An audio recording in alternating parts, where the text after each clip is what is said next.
ಎಲ್ಲರಿಗೂ ನಮಸ್ಕಾರಗಳು. DCEನ ಅಡಿಯಲ್ಲಿ ಈ ಕಂಟೆಂಟ್ನ LMS ತರಗತಿಗಳಿಗೆ ತಮ್ಮೆಲ್ಲರಿಗೂ ಸ್ವಾಗತವನ್ನು ಕೋರುತ್ತಾ, ಅಂತಾರಾಷ್ಟ್ರೀಯ ವ್ಯಾಪಾರದಲ್ಲಿ ಬರತಕ್ಕಂತಹ ಇನ್ನೊಂದು ಅಂಶ ನಾವು ಈ ವಿಡಿಯೋದಲ್ಲಿ ಇಂದು ನೋಡಲಿಕ್ಕೆ ಹೋಗ್ತಾ ಇದ್ದೇವೆ. ಗೇನ್ಸ್ ಫ್ರಮ್ ಟ್ರೇಡ್ ಅಂದರೆ ವ್ಯಾಪಾರದಿಂದಾಗುವ ಲಾಭಗಳು. ಇದರಲ್ಲಿ ಸೈದ್ಧಾಂತಿಕವಾಗಿ ಬರ್ತಕ್ಕಂಥ ಲಾಭಗಳು ಜೊತೆಗೆ ಆರ್ಥಿಕವಾಗಿ ಹೇಗೆ ವ್ಯವಸ್ಥೆಗೆ ಅಂದರೆ ಪರಸ್ಪರ ವ್ಯಾಪಾರ ಮಾಡಿಕೊಳ್ತಕ್ಕಂಥ ದೇಶಗಳಿಗೆ ಹೇಗೆ ಲಾಭಗಳು ಉಂಟಾಗ್ತವೆ ವ್ಯಾಪಾರದಿಂದಾಗಿ ಅಂತಕ್ಕಂಥದ್ದನ್ನು ನೋಡ್ತೀವಿ. ಜೊತೆಗೆ ಈ ವ್ಯಾಪಾರದ ಕರಾರುಗಳು, ಟರ್ಮ್ಸ್ ಆಫ್ ಟ್ರೇಡ್ ಅಂತಕ್ಕಂಥ ಹೀಗೆ 3-4 ವಿಷಯಗಳನ್ನು ನಾವು ಈ ಒಂದು ವಿಡಿಯೋದ ಮುಖಾಂತರ ಚರ್ಚೆ ಮಾಡಬೇಕಾಗಿದೆ. ಇಲ್ಲಿ ನಾವು ಮೊದಲಿಗೆ ಈ ಗೇನ್ಸ್ ಫ್ರಮ್ ಟ್ರೇಡನ್ನು ಸೈದ್ಧಾಂತಿಕವಾಗಿ ನೋಡುವುದಾದರೆ, the theory of comparative advantage proved theoretically that trade is gainful for both the nations. Let us know how both the countries will gain from the trade. Country A and B are involved in international trade. The gains from trade can be assumed by comparing the barter exchange rate of two goods in two countries without and with trade. ಅಂದರೆ ಆಟಾರ್ಕಿ ಇದ್ದಾಗೆ free trade ಇದ್ದಾಗೆ ಹೇಗೆ ಎರಡು ದೇಶಗಳು ಪರಸ್ಪರ ಇದರಿಂದ ಲಾಭ ಪಡಿತವೆ ಅಂತಕ್ಕಂಥದ್ದು ಒಂದು ಎಕ್ಸಾಂಪಲ್ ಮೂಲಕ ನಾವು ಇಲ್ಲಿ ನೋಡ್ತೀವಿ. Let us suppose that both the countries pursue autarky, that is the policy of no foreign trade. They produce and consume both goods.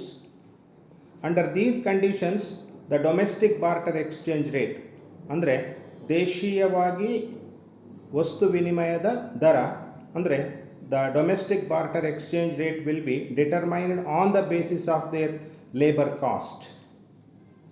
The domestic barter rates of exchange in two countries under autarky ಅಂದರೆ ವಿದೇಶಿ ವ್ಯಾಪಾರ ಇಲ್ಲಾರ್ದಾಗೆ ಹೇಗಿರ್ತದೆ ಅನ್ನೋದನ್ನು ನಾವು ನೋಡುವುದಾದರೆ, domestic barter rate in country A 1 unit of X can be exchanged for 0.67 units of Y.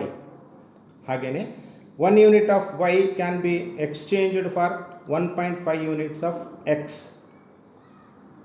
Similarly, domestic barter rate in B country, 1 unit of Y can be exchanged for 1.2 units of X and 1 unit of Y can be exchanged for 0.8 units of X. ಇರುವಾಗ ಇಲ್ಲಿ ಹೇಗೆ ಆ ದೇಶಗಳು ಈ ಅಟಾರ್ಕಿ ಸ್ಥಿತಿಯಲ್ಲಿ ಲಾಭಗಳನ್ನು ಪಡೆಯಲಾರದೆ ಹೋಗ್ತವೆ ಅನ್ನೋದನ್ನು ತಿಳ್ಕೊಳ್ಳೋ. Given these barter rates between X and Y in A and B countries, let us drop the assumption of autarky. ಅಂದರೆ ಆಟಾರ್ಕಿ ಇಲ್ಲಾರ್ದಾಗೆ ಅಂತಂದ್ರೆ free trade and assume that there is a free trade between the two countries. ಮುಕ್ತ ವ್ಯಾಪಾರದ ಒಂದು ಪದ್ಧತಿಯಲ್ಲಿ under free trade conditions, going by the principle of comparative advantage, country A would specialise in commodity X and import Y from country B. Similarly, a country B is specialized in commodity Y and import commodity X from country A. ಆಗ external barter rate ಅಂದರೆ ವಿದೇಶಿ ವಸ್ತುವಿನ ವಿನಿಮಯ ದರ ಹೇಗಿರ್ತದೆ ನೋಡೋಣ. Therefore, gains from trade arises between the trading partners in given form. Gains from trade is equal to external barter rate minus internal barter rate. That is, gains from trade is equal to EBR minus IBR ಅಂತ ನಾವು ಹೇಳ್ತೀವಿ. ಅಂದರೆ exchange barter rate minus external barter rate minus internal barter rate ಅಂತ ನಾವಿಲ್ಲಿ ತಿಳ್ಕೋಬೇಕು. ಅಂಥ ಸಂದರ್ಭದಲ್ಲಿ country A internal barter ರೇಟ್ನ ಸ್ಥಿತಿ ಹೇಗಿರ್ತದೆ ಮತ್ತು ಅದೇ ಅಂದರೆ ಎ ಕಂಟ್ರಿಯ ಎಕ್ಸ್ಟರ್ನಲ್ ಬಾರ್ಟರ್ ರೇಟ್ ಹೆಂಗಿರ್ತದೆ ಮತ್ತು ಗೇನ್ಸ್ ಫ್ರಮ್ ಟ್ರೇಡ್ ಹೇಗಿರ್ತವೆ ಅನ್ನೋದನ್ನು ಈ ಕೆಳಗೆ ನಾವು ನೋಡೋಣ. Country A 1x is equal to 0.67y, that is internal barter rate. External barter rate for same A country 1x is equal to 1.20y. Here gain from trade is 0.53y per unit of x ಆಗಿರುತ್ತದೆ. ಹಾಗೆಯೇ country ಬಿಗೆ ಬಂದಾಗ 1y is equal to 0.83 of x, ಅದು ಏನು internal barter rate, ಆಂತರಿಕ ವಸ್ತು ವಿನಿಮಯ ದರ. ಎಕ್ಸ್ಟರ್ನಲ್ ಬಾರ್ಟರ್ ರೇಟಿಗೆ ಬಂದಾಗ 1y is equal to 1.50 of x, gains from trade ಎಷ್ಟಾಗ್ತದೆ ಅಂತಂದರೆ 0.67x per unit of y. So ಹೀಗೆ ಎರಡೂ ದೇಶಗಳು ಇದರಿಂದ ಲಾಭ ಪಡಿತವೆ ಯಾವಾಗ ವಿದೇಶಿ ವ್ಯಾಪಾರ ಅಲ್ಲಿ ನೆರವೇರಿದಾಗ ಅಂತಕ್ಕಂಥದ್ದು ಈ ಒಂದು ಉದಾಹರಣೆಯಿಂದ ನಮಗೆ ಗೊತ್ತಾಗ್ತದೆ. Hence the total gain of each country depends on there total export and total import ಅಂತ ಇಲ್ಲಿ ನಾವು ಹೇಳ್ಬೋದು. ಮುಂದುವರೆದು ನಾವು ಈ ಗೇನ್ಸ್ ಫ್ರಮ್ ಟ್ರೇಡ್ ಆರ್ಥಿಕವಾಗಿ ಹೇಗೆ ದೇಶಗಳು ಈ ವ್ಯಾಪಾರದಿಂದ ಲಾಭಗಳನ್ನು ಪಡಿತವೆ, ಅಂತಾರಾಷ್ಟ್ರೀಯ ವ್ಯಾಪಾರದಿಂದ ಲಾಭಗಳು ಸಿಗ್ತವೆ ಅಂತಕ್ಕಂಥದ್ದನ್ನು ನಾವಿಲ್ಲಿ ನೋಡಿದರೆ ನಮಗೆ ಕೆಲವು ವಿಷಯಗಳು ಗೊತ್ತಾಗ್ತವೆ. ನೋಡಿ, ಉತ್ಪಾದನೆಯ ಹೆಚ್ಚಳ, ಎಕ್ಸ್ಪ್ಯಾನ್ಷನ್ ಇನ್ ಪ್ರೊಡಕ್ಷನ್ ಅಂದರೆ ಇಟ್ ಲೀಡ್ಸ್ ಟು ಇಟ್ ಅಂದರೆ ಇಲ್ಲಿ international trade leads to specialisation and division of labour. ನೋಡಿರಿ, ಪ್ರೊಡಕ್ಷನ್ ಸಾಮಾನ್ಯವಾಗಿ ಇಲ್ಲಿ ಹೆಚ್ಚಾಗುವುದನ್ನು ನಾವು ಕಾಣ್ತೀವಿ. ಅದಕ್ಕೋಸ್ಕರ ನಾವು ಮೊದಲನೇ ಒಂದು ಲಾಭ ಏನು ಅಂತಂದರೆ ಉತ್ಪಾದನೆ ಹೆಚ್ಚಳ ಅಂತ ಹೇಳ್ಬೋದು. ಎರಡನೇ ಲಾಭ ಏನಾಗ್ತದೆ ಅಂದರೆ ಇನ್ಕ್ರೀಸ್ ಇನ್ ವೆಲ್ಫೇರ್, ಅಂದರೆ ಸಂಕ್ಷೇಮ ಹೆಚ್ಚಾಗ್ತದೆ. ಆ ದೇಶಗಳಲ್ಲಿ ಯಾವ ದೇಶಗಳಾದರೆ ಅಂತಾರಾಷ್ಟ್ರೀಯ ವ್ಯಾಪಾರವನ್ನು ಕೈಗೆತ್ತಿಕೊಳ್ತಾವೋ ಅಂತಹ ದೇಶಗಳಲ್ಲಿ ಸಂಕ್ಷೇಮದ ವೃದ್ಧಿ ಆಗ್ತದೆ. It leads to more consumption at lower prices, ಅಂದರೆ ಹೆಚ್ಚಿನ ಉಪಭೋಗ ಅನುಭೋಗ ಕಡಿಮೆ ಬೆಲೆಯಲ್ಲಿ ನಾವು ಮಾಡಲಿಕ್ಕೆ ಅಲ್ಲಿ ಸಾಧ್ಯವಾಗ್ತದೆ ಅದರಿಂದ, ವ್ಯಾಪಾರದಿಂದ. ಮೂರನೇದಾಗಿ ರೈಸ್ ಇನ್ ನ್ಯಾಷನಲ್ ಇನ್ಕಮ್, ರಾಷ್ಟ್ರೀಯ ಆದಾಯ ಹೆಚ್ಚುತ್ತದೆ.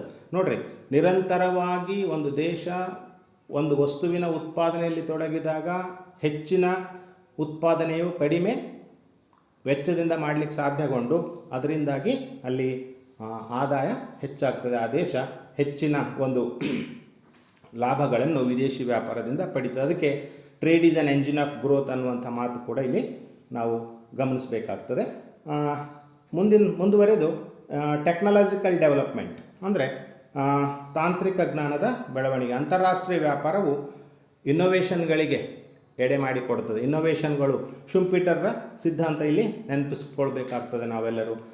ಅಂದರೆ ಹೊಸ ಹೊಸ ಏನು ವಿಧಿವಿಧಾನಗಳನ್ನು, ಉತ್ಪಾದನಾಂಗಗಳನ್ನು ಬಳಸಿ ಏನು ಹೆಚ್ಚಿನ ಉತ್ಪಾದನೆ ಮತ್ತು ವೈಶಿಷ್ಟ್ಯವಾದಂಥ ವಸ್ತುಗಳನ್ನು, ಗುಣಾತ್ಮಕವಾದಂಥ ವಸ್ತುಗಳನ್ನು ನಾವು ಉತ್ಪಾದನೆ ಮಾಡಲಿಕ್ಕೆ ಸಾಧ್ಯಗೊಂಡು ಅದರಿಂದ ದೇಶಕ್ಕೆ ಲಾಭ ಉಂಟಾಗ್ತದೆ ಅಂತಕ್ಕಂಥದ್ದು ಇಲ್ಲಿ ನಾವು ತಿಳ್ಕೊಳ್ಬೇಕು.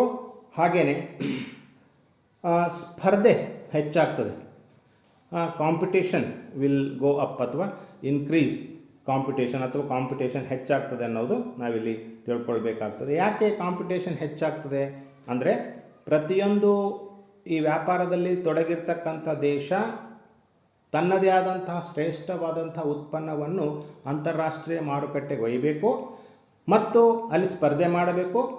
ಎಲ್ಲ ರೀತಿಯಿಂದ ವಸ್ತುಗಳಿಂದ ಸ್ಪರ್ಧೆ, ಬೆಲೆಯಿಂದ ಸ್ಪರ್ಧೆ, ಮಾರಾಟದಿಂದ ಸ್ಪರ್ಧೆ, ಹೀಗೆ ಇತ್ಯಾದಿ ಕ್ಷೇತ್ರಗಳಲ್ಲಿ ತನ್ನ ಪ್ರಾವೀಣ್ಯತೆಯನ್ನು ಅಲ್ಲಿ ಮೆರಿಬೇಕು ಅನ್ನೋದು ಅದರ ಉದ್ದೇಶ ಆಗಿರ್ತದೆ. ಅದಕ್ಕೋಸ್ಕರ ಇವೆಲ್ಲವುಗಳಿಂದಾಗಿ ಅಲ್ಟಿಮೇಟ್ಲಿ ಕನ್ಸ್ಯೂಮರ್ಸ್, ಗ್ರಾಹಕರು ಹೆಚ್ಚಿನ ಒಂದು ಲಾಭವನ್ನು ಇಲ್ಲಿ ಪಡ್ಕೊಳ್ತಾರೆ ಅಂತಕ್ಕಂಥದ್ದು ನಾವೆಲ್ಲರೂ ಇಲ್ಲಿ ಗಮನಿಸಬೇಕು.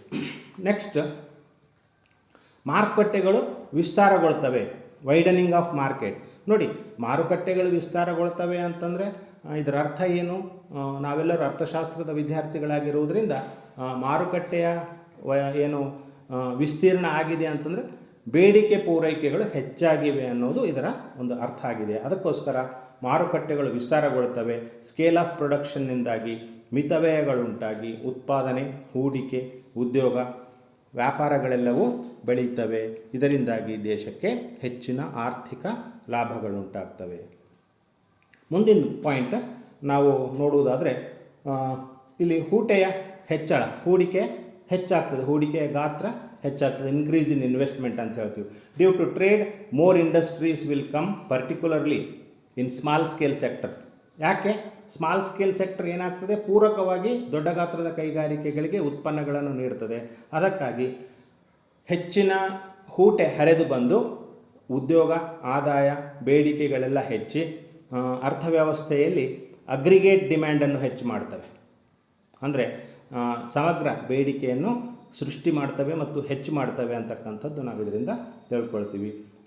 ಆಮೇಲೆ ಇನ್ನೊಂದು ಪಾಯಿಂಟ್ ಏನು ಅಂತಂದರೆ ಸಂಪನ್ಮೂಲಗಳನ್ನು ಪೂರ್ತಿಯಾಗಿ ಬಳಸ್ತೀವಿ. Efficient use of resources. ನೋಡಿ, ಒಂದು ದೇಶ ಇಷ್ಟೆಲ್ಲ ಇನ್ನೋವೇಟಿವ್ ಐಡಿಯಾಸನ್ನು ಮಾಡ್ಕೊಳ್ತದೆ, ಹೊರಗಡೆಯಿಂದ ಕ್ಯಾಪಿಟಲನ್ನು ತರಿಸ್ಕೊಳ್ತದೆ. ಹೀಗೆಲ್ಲ ಮಾಡುವಾಗ ಸಹಜವಾಗಿ ಆ ದೇಶ ತನ್ನಲ್ಲಿರ್ತಕ್ಕಂಥ ಸಂಪನ್ಮೂಲಗಳನ್ನು, ಅದು ಭೌತಿಕ ಸಂಪನ್ಮೂಲ ಆಗಿರ್ಬೋದು, ಮಾನವ ಸಂಪನ್ಮೂಲ ಆಗಿರ್ಬೋದು, ಅವುಗಳನ್ನು ಹೆಚ್ಚಿನ ಪ್ರಮಾಣದಲ್ಲಿ ಬಳಸ್ಕೊಳ್ತದೆ. ಪ್ರೊಡಕ್ಷನ್ನು ಮತ್ತು ಪ್ರೊಡಕ್ಟಿವಿಟಿಗಳೆರಡನ್ನೂ ವೃದ್ಧಿ ಮಾಡಿಕೊಳ್ತದೆ ಅಂತಕ್ಕಂಥದ್ದು ಇದರ ಅರ್ಥವಾಗಿದೆ. ಮುಂದುವರೆದು ನಾವು ಸ್ಟಿಮ್ಯುಲಸ್ ಟು ಗ್ರೋತ್, ಇದು ಆರ್ಥಿಕ ಬೆಳವಣಿಗೆಗೆ, ಆರ್ಥಿಕ ವೃದ್ಧಿಗೆ ವಿದೇಶಿ ವ್ಯಾಪಾರ ಎಡೆ ಮಾಡಿಕೊಡ್ತದೆ ಅಂತಕ್ಕಂಥದ್ದು. ಇವೆಲ್ಲ ಆರ್ಥಿಕ ದೃಷ್ಟಿಕೋನದಿಂದ ಒಂದು ದೇಶಕ್ಕೆ ವಿದೇಶಿ ವ್ಯಾಪಾರದಿಂದ ದೊರೆಯುವಂತಹ ಲಾಭಗಳು. ಮುಂದುವರೆದು ಈ ಟರ್ಮ್ಸ್ ಆಫ್ ಟ್ರೇಡ್ ಮಾತಿಗೆ ಬಂದಾಗ, ಟರ್ಮ್ಸ್ ಆಫ್ ಟ್ರೇಡ್ನಲ್ಲಿ ನಾವು ಏನು ನೋಡ್ತೀವಿ ಅಂತಂದರೆ ವ್ಯಾಪಾರದ ಕರಾರುಗಳು.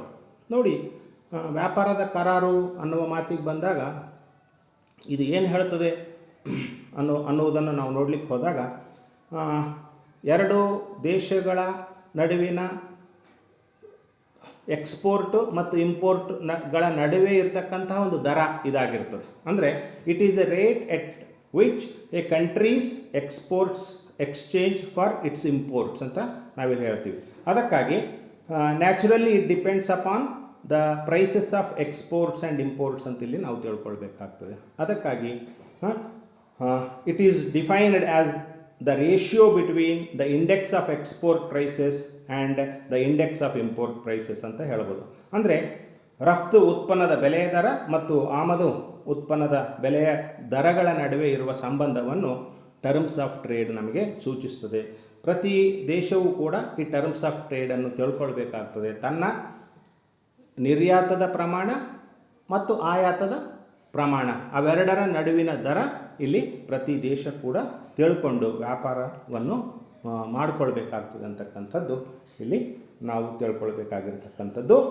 ಮುಂದುವರೆದು ಇಲ್ಲಿ factors influencing on terms of trade ನಮ್ಮ ಕಣ್ಣಿಗೆ ಕಾಣಿಸ್ತಾ ಇದೆ. ಅನೇಕ ಅಂಶಗಳು ಈ ಟರ್ಮ್ಸ್ ಆಫ್ ಟ್ರೇಡ್ ಅಥವಾ ಏನಂತ ಹೇಳ್ತೀವಿ ವ್ಯಾಪಾರದ ಕರಾರುಗಳ ಮೇಲೆ ಪರಿಣಾಮ ಬೀರ್ತವೆ ಅಂತಕ್ಕಂಥದ್ದು. ಅದರಲ್ಲಿ ಮೊದಲನೇದಾಗಿ ರೆಸಿಪ್ರೋಕಲ್ ಡಿಮ್ಯಾಂಡ್. ನೋಡಿ, ಎರಡು ದೇಶಗಳು ಪರಸ್ಪರ ಬೇಡಿಕೆಯನ್ನು ಹೊಂದಿರಬೇಕು. ಎಕ್ಸ್ ವಸ್ತು ನಮಗೆ ಬೇಕಂತ ಒಂದು ದೇಶ ಅನ್ಬೇಕು, ಎ ದೇಶ ಅಂದಾಗ ವೈ ದೇಶ ಎಕ್ಸ್ ವಸ್ತುಗಳಿಗೆ ಬೇಡಿಕೆ ಮಾಡಬೇಕು, ಬಿ ದೇಶ ವೈ ವಸ್ತುಗಳಿಗೆ ಬೇಡಿಕೆ ಮಾಡಬೇಕು. ಅಂದರೆ ಪರಸ್ಪರ ಏನು ಬೇಡಿಕೆ ಇದ್ದಾಗ ಅಲ್ಲಿ ವ್ಯಾಪಾರದ ಗಾತ್ರ ದರ ಹೆಚ್ಚಾಗ್ತದೆ. ಎರಡನೇದ್ದು differences in factors of production ಅಥವಾ ಏನು ಫ್ಯಾಕ್ಟರ್ ಎಂಡೋಮೆಂಟ್ಸ್ ಅಂತ ನಾವು ಹೇಳ್ತೀವಿ. ಸಂಪನ್ಮೂಲಗಳ ಸಂಪನ್ನತೆ. ಈ ಟರ್ಮ್ಸ್ ಆಫ್ ಟ್ರೇಡ್ ಮೇಲೆ ಪರಿಣಾಮ ಬೀರುವಂಥ ಅಂಶ ಇನ್ನೊಂದು ಏನು ಅಂತಂದರೆ ಸಂಪನ್ಮೂಲಗಳ ಸಂಪನ್ನತೆ. ಯಾವ ದೇಶದಲ್ಲಾದರೆ ಸಂಪನ್ಮೂಲಗಳ ಸಂಪನ್ನತೆ ಅಥವಾ ಲಭ್ಯತೆ ಅಧಿಕವಿರ್ತದೋ ಸಹಜವಾಗಿಯೇ ಆ ದೇಶ ಅಡ್ವಾಂಟೇಜನ್ನು, ಅನುಕೂಲತೆಯನ್ನು ಹೊಂದಿರುತ್ತದೆ ಆ ಒನ್ ಲೈನ್ ಆಫ್ ಪ್ರೊಡಕ್ಷನ್ ಅಥವಾ ಆ ಒಂದು ವಸ್ತುವಿನ ಉತ್ಪಾದನೆಯಲ್ಲಿ. ಅದರಿಂದಾಗಿ ಆ ದೇಶ ಇನ್ನೊಂದು ದೇಶದೊಡನೆ ವ್ಯಾಪಾರ ಮಾಡಲಿಕ್ಕೆ ಸಾಧ್ಯ ಆಗ್ತದೆ. ಆವಾಗ ಟರ್ಮ್ಸ್ ಆಫ್ ಟ್ರೇಡ್ ಫೇವರೇಬಲ್ ಆಗಿರ್ತವೆ ಅಂತಕ್ಕಂಥದ್ದು ಗೊತ್ತಾಗ್ತದೆ. ಮೂರನೇ ವಿಚಾರಕ್ಕೆ ಬಂದಾಗ ಟೆಕ್ನಾಲಜಿ, ತಂತ್ರಜ್ಞಾನ. ನೋಡಿ, ಹೊಸ ಹೊಸ ತಂತ್ರಜ್ಞಾನದ ಬಳಕೆಯಿಂದಾಗಿ ಏನಾಗ್ತದೆ, ಉತ್ಪಾದನೆಯ ಗಾತ್ರ, ಉತ್ಪಾದನೆ ಮತ್ತು ಉತ್ಪಾದಕತೆಗಳೆರಡೂ ಹೆಚ್ಚಾಗಿ ದೇಶಗಳಿಗೆ ಇದರಿಂದ ಲಾಭಗಳುಂಟಾಗ್ತವೆ. ಮತ್ತು ಈ ಪರ್ಟಿಕ್ಯುಲರ್ಲಿ ಫ್ಯಾಕ್ಟರ್ಸ್ ಇದರ ಮೇಲೆ ಟರ್ಮ್ಸ್ ಆಫ್ ಟ್ರೇಡ್ ಮೇಲೆ ಇನ್ಫ್ಲುಯೆನ್ಸ್ ಮಾಡ್ತವೆ ಅನ್ನೋದನ್ನು ನಾವಿಲ್ಲಿ ನೋಡ್ತೀವಿ. ಹಾಗೆಯೇ tastes and preferences of people. ನೋಡಿ, ಯಾವಾಗಲೂ ಟರ್ಮ್ಸ್ ಆಫ್ ಟ್ರೇಡ್ ಫೇವರೇಬಲ್ ಆಗಿರಬೇಕು, ಟರ್ಮ್ಸ್ ಆಫ್ ಟ್ರೇಡ್ ಚೆನ್ನಾಗಿರಬೇಕು ಅಂತಂದರೆ ಜನರ ಆಶಯಗಳು, ಜನರ ಅಭಿರುಚಿಗಳು, ಜನರ ಆದ್ಯತೆಗಳು ಏನಾಗಿರಬೇಕು, ಫೇವರ್ ಮಾಡಬೇಕು ನಮ್ಮ ಉತ್ಪನ್ನಗಳಿಗೆ. ಆವಾಗ ಹೆಚ್ಚಿನ ಬೇಡಿಕೆಯಲ್ಲಿ ಉಂಟಾಗಿ ಟರ್ಮ್ಸ್ ಆಫ್ ಟ್ರೇಡ್ ಚೆನ್ನಾಗಿರ್ತವೆ, ಅದರ ದರ ಹೆಚ್ಚಾಗ್ತದೆ. ದರ ಅಂತಂದರೆ ಇಲ್ಲಿ ರೇಷ್ಯೋ. ಮತ್ತು ಆರ್ಥಿಕ ಅಭಿವೃದ್ಧಿ. ನೋಡಿ, ಎಕನಾಮಿಕ್ ಗ್ರೋತ್ ಇನ್ನೊಂದು ಇದರ ಮೇಲೆ ಪರಿಣಾಮ ಬೀರ್ತಕ್ಕಂಥ ಅಂಶವನ್ನು ನಾವು ನೋಡಿದರೆ, ಆರ್ಥಿಕ ಪ್ರಗತಿ ಹೊಂದಿರತಕ್ಕಂಥ ದೇಶಗಳು, ತೀವ್ರವಾಗಿ ಪ್ರಗತಿಯನ್ನು ಹೊಂದುತ್ತಿರ್ತಕ್ಕಂಥ ದೇಶಗಳಲ್ಲಿ ಈ ಒಂದು ಪರಿಣಾಮ ಹೆಚ್ಚಿರುವುದನ್ನು ನಾವು ನೋಡ್ತೀವಿ. ಮತ್ತು ಎಲ್ಲದಕ್ಕಿಂತಲೂ ಮುಖ್ಯವಾಗಿ ಈ ಟ್ಯಾರಿಫ್ ದರಗಳು, ಅಂದರೆ ಇಂಪೋರ್ಟ್ ಡ್ಯೂಟೀಸ್, ಅದರ ಮೇಲೆ ಹಾಕ್ತಕ್ಕಂಥ ಸುಂಕಗಳು, ಅವುಗಳ ದರಗಳು ಕೂಡ ಏನು ಮಾಡ್ತವೆ, ಟರ್ಮ್ಸ್ ಆಫ್ ಟ್ರೇಡ್ ಮೇಲೆ ಪರಿಣಾಮ ಬೀರ್ತವೆ. ಕೆಲವೊಂದು ದೇಶಗಳು ತಮ್ಮ ಕೈಗಾರಿಕೆಗಳನ್ನು ರಕ್ಷಣೆ ಮಾಡುವುದಕ್ಕಾಗಿ ಸುಂಕಗಳನ್ನು ಹೆಚ್ಚಿಗೆ ಹಾಕ್ತಕ್ಕಂಥ ಸುಂಕದ ಗೋಡೆಗಳನ್ನು ಕಟ್ತವೆ. ಅವುಗಳಿಂದ ಟರ್ಮ್ಸ್ ಆಫ್ ಟ್ರೇಡ್ ಚೆನ್ನಾಗಿರುವುದಿಲ್ಲ. ಕೆಲವೊಂದು ಸಂದರ್ಭದಲ್ಲಿ ದೇಶಗಳು ಸುಂಕಗಳನ್ನು ಕಡಿಮೆ ಮಾಡಿದಾಗ ಹೆಚ್ಚಿನ ಗಾತ್ರದಲ್ಲಿ ವ್ಯಾಪಾರ ಏರ್ಪಟ್ಟು ಆ ದೇಶಗಳು ಹೆಚ್ಚಿನ ಒಂದು ಟರ್ಮ್ಸ್ ಆಫ್ ಟ್ರೇಡ್, ಅದರ ದರವನ್ನು ಹೆಚ್ಚು ಮಾಡಿಕೊಳ್ಳಿಕ್ಕೆ ಸಾಧ್ಯ ಆಗ್ತದೆ.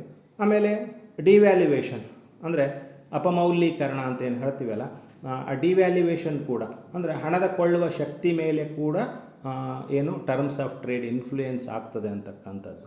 ಅಂದರೆ ಕೆಲವೊಂದು ದೇಶಗಳ ಕರೆನ್ಸಿ ವಿರುದ್ಧ ಡಿವ್ಯಾಲ್ಯೂಯೇಟ್ ಮಾಡ್ತವೆ, ಹಣದ ಬಾಹ್ಯ ಶಕ್ತಿಯನ್ನು ಅಪಮೌಲ್ಯೀಕರಣ ಮಾಡ್ತವೆ. ಅದರಿಂದಾಗಿ ಆ ದೇಶಗಳು ಈ ವಸ್ತುಗಳು ಆ ದೇಶಗಳಲ್ಲಿ ಕಡಿಮೆ ಬೆಲೆಗೆ ಸಿಗುವಂತೆ ಮಾಡ್ತವೆ. ಆ ಕಾರಣದಿಂದಾಗಿ ಟರ್ಮ್ಸ್ ಆಫ್ ಟ್ರೇಡ್, ವ್ಯಾಪಾರದ ಒಂದು ದರ ಹೆಚ್ಚು ಆಗಲಿಕ್ಕೆ ಸಾಧ್ಯ ಆಗ್ತದೆ. ಇವೆಲ್ಲ ಅಂಶಗಳು ಏನು ಈ ಒಂದು ಟರ್ಮ್ಸ್ ಆಫ್ ಟ್ರೇಡ್ ಮೇಲೆ ಪರಿಣಾಮ ಬೀರ್ತಕ್ಕಂಥ ಅಂಶಗಳು ಆಗಿವೆ. ಮುಂದುವರೆದು ಕೊನೆ ಭಾಗ ಕನ್ಕ್ಲೂಷನ್, ಉಪಸಂಹಾರದಲ್ಲಿ ಅಂತಾರಾಷ್ಟ್ರೀಯ ವ್ಯಾಪಾರದಲ್ಲಿ ಈ ಕಂಪೇರೇಟಿವ್ ಅಡ್ವಾಂಟೇಜಸ್ನಿಂದಾಗಿ ಏನಾಗ್ತದೆ, ಎಲ್ಲ ದೇಶಗಳು ಪರಸ್ಪರ ಲಾಭಗಳನ್ನು ಪಡಿತವೆ. ಜೊತೆಗೆ ಇಲ್ಲಿ ಅಟಾರ್ಕಿ ಇದ್ದಾಗ ಅಂದರೆ ನೋ ಟ್ರೇಡ್ ಮತ್ತು ವಿಥೌಟ್ ಅಟಾರ್ಕಿ ಅಂತಂದರೆ ಫ್ರೀ ಟ್ರೇಡ್ ಇದ್ದಾಗೆ ಹೇಗೆ ದೇಶಗಳು ಲಾಭವನ್ನು ಪಡಿತವೆ ಅಂತಕ್ಕಂಥದ್ದು ಈ ಒಂದು ಟರ್ಮ್ಸ್ ಆಫ್ ಈ ಒಂದು ಟೋಟಲಿ ನಮ್ಮ ಒಂದು ಏನು ವಿಡಿಯೋದ ಉದ್ದೇಶವಾಗಿದೆ. ಇದರಲ್ಲಿ ಬರ್ತಕ್ಕಂಥದ್ದು ಏನು ಅನ್ನೋದನ್ನು ನಾವು ನೋಡಿದರೆ, ಈ ಗೇನ್ಸ್ ಹೇಗಾಗ್ತವೆ, ವ್ಯಾಪಾರದ ಒಂದು ಲಾಭಗಳು ಹೇಗಾಗ್ತವೆ ಅಂತಕ್ಕಂಥದ್ದನ್ನು ಈ ಎಲ್ಲ ಅಂಶಗಳು ಅಂದರೆ ಮುಕ್ತ ವ್ಯಾಪಾರ ಇದ್ದಂಥ ಸ್ಥಿತಿಯಲ್ಲಿ ಹೇಗಿರ್ತದೆ, ಮುಕ್ತ ವ್ಯಾಪಾರ ಇರದಂಥ ಸ್ಥಿತಿಯಲ್ಲಿ ಹೇಗಿರ್ತದೆ ಲಾಭದ ಪ್ರಮಾಣ ಅನ್ನುವ ಎಲ್ಲ ಅಂಶಗಳನ್ನು ನಾವಿಲ್ಲಿ ತಿಳ್ಕೊಳ್ಳಿಕ್ಕೆ ಸಾಧ್ಯ ಇದೆ. ಅದಕ್ಕೋಸ್ಕರ ಒಟ್ಟಾರೆಯಾಗಿ ಇಲ್ಲಿ ನಾವು ತಿಳ್ಕೊಳ್ಬೇಕಾಗಿರತಕ್ಕಂಥದ್ದು ಏನು ಅಂತಂದರೆ, ಅಂತಾರಾಷ್ಟ್ರೀಯ ವ್ಯಾಪಾರ ಸಾರ್ವಕಾಲಿಕ ಲಾಭವನ್ನೇ ಕೊಡ್ತಕ್ಕಂಥದ್ದು ಅಂತ ವಿಚಾರ ಇಲ್ಲಿ ನಾವು ತಿಳ್ಕೊಳ್ಬೇಕಾಗಿದೆ. ಇಲ್ಲಿಗೆ ಈ ವಿಡಿಯೋವನ್ನು ಮುಗಿಸ್ತೇನೆ. ಧನ್ಯವಾದಗಳು.